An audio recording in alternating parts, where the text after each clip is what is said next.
लेकिन आने की फैंसी चाल से धोखे न खाएं। मुमकिन बहादुर, मुजस्सिस और नाकाबिल-यकीन हद्द तक ज़हीन होते हैं।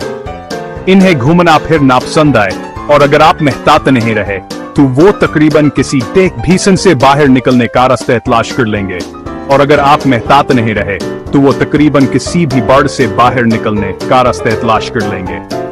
संजीदगी से ये किते फरार होने के माहिर हैं। उनकी शख्सियत इन्हें घर का बादशाह समझें, पुरएतमाद, नडर और हमेशा महम जोई के लिए तैयार। लेकिन वो अपने खानदान के साथ वफादार और प्यार करने वाले भी होते हैं।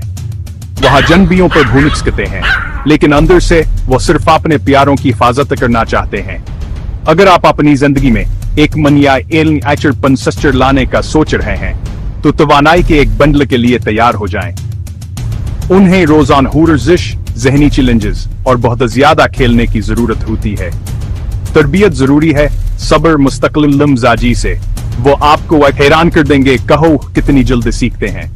तो अगली बार जब आप किसी मनिया एचर पंसस्टर को देखें तो याद रखें, आप एक छोटी सी लेजेंड को देख रहे हैं, एक ऐसा था जिसका दिल शीर का और रूहाइक्स चे महम की है। मेरे साथ मनपिंग दिलचस्प दुनिया को दरियाफ्त करने का शुक्रिया।